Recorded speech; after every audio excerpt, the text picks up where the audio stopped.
the office of President of the United States. That I will faithfully execute the office of President of the United States. And will, to the best of your ability, And will, to the best of my ability, preserve, protect, and defend the Constitution of the United States. preserve, protect, and defend the Constitution of the United States. So help you God.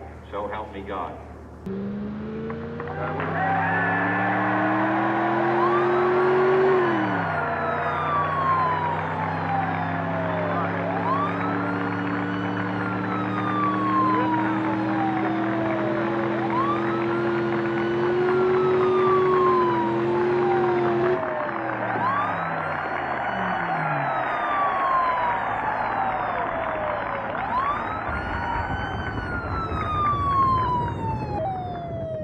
Vice President Johnson,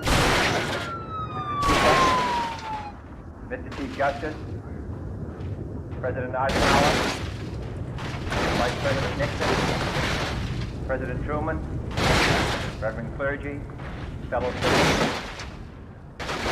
We observe today not a victory of party, but a celebration of freedom, symbolizing an end as well as a beginning, signifying renewal as well as change.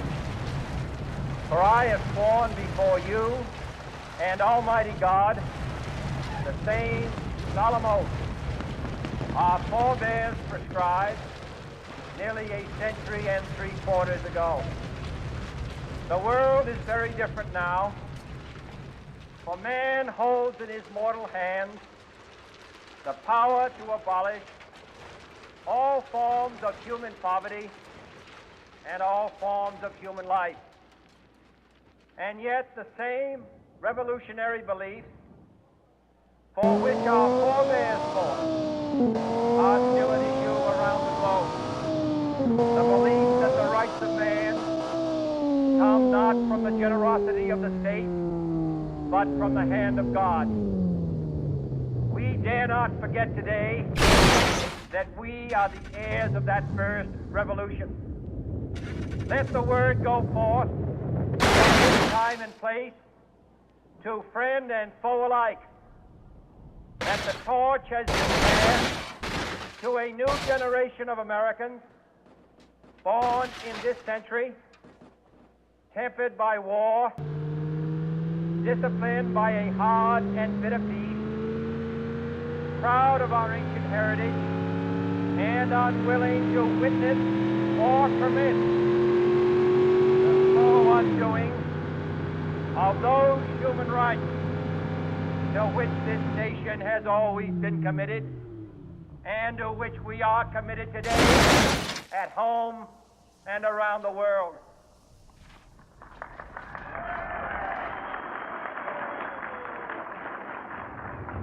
Let every nation know, whether it reaches us well or ill, that we shall pay any price, bear any burden, meet any hardship, support any friend, oppose any foe to ensure the survival and the success of liberty.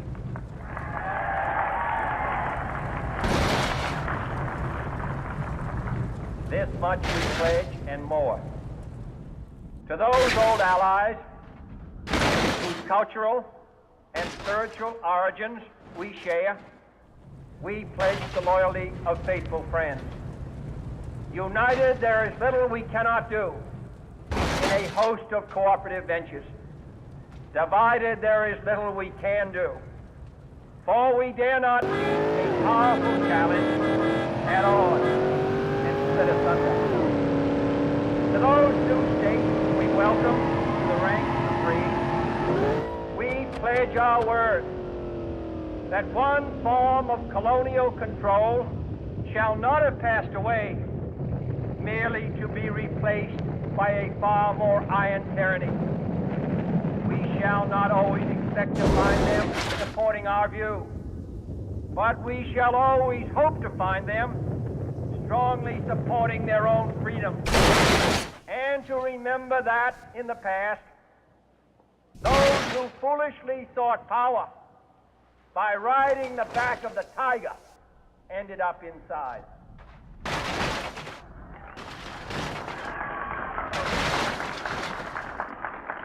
To those people in the huts and villages of half the globe, struggling to break the bonds of mass misery, we pledge our best efforts to help them help themselves.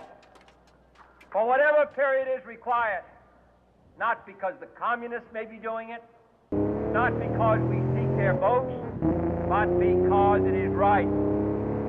If a free society cannot help the many who are poor, it cannot save the few who are rich.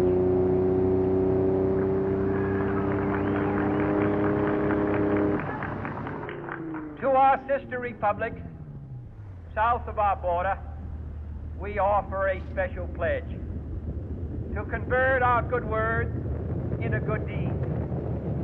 In a new alliance for progress, free men and free government, in casting off the chains of poverty. But this peaceful revolution of hope cannot become the prey of hostile powers. Let all our neighbors know that we shall join with them to oppose aggression or subversion anywhere in the Americas. And let every other power know that this hemisphere intends to remain the master of its own house.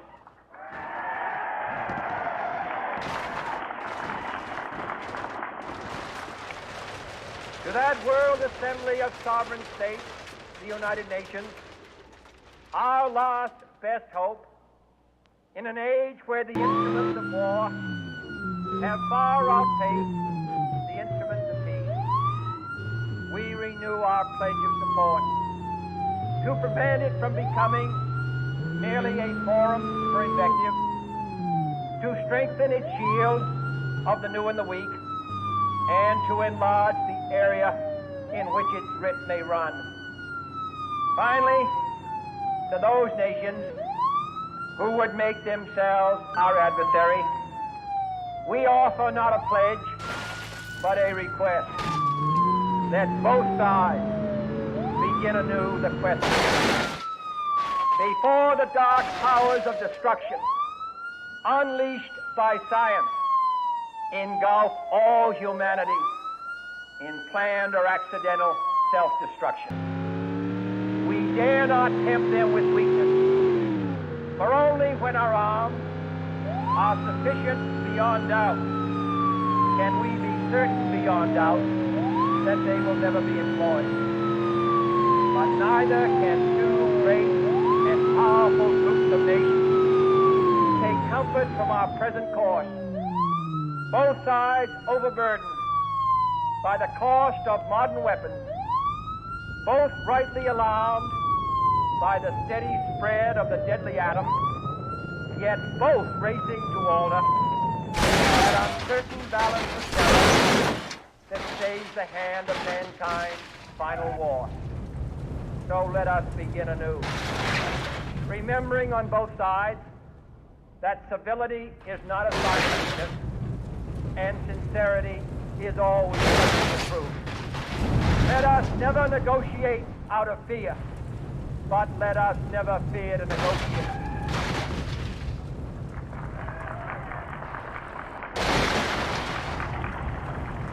Let both sides explore what problems unite us, instead of belaboring those problems which divide us. Let both sides, for the first time, formulate serious and precise proposals for the inspection and control of arms, and bring the absolute power to destroy other nations under the absolute control of all nations.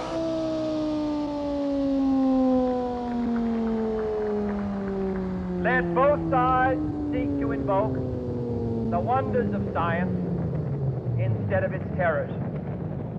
Together, let us explore the stars, conquer the desert, eradicate disease, tap the ocean depths, and encourage the arts and commerce. Let both sides unite to heed in all corners of the earth the command of Isaiah to undo the heavy burden and let the oppressed go free. And if a beachhead of cooperation may push back the jungle of suspicion, let both sides join in creating a new endeavor, not a new balance of power, but a new world of law, where the strong are just and the weak secure and the peace preserved. All this will not be finished in the first 100 days, nor will it be finished in the first 1,000 days, nor in the life of this administration, nor even perhaps in our lifetime on this planet. But let us begin.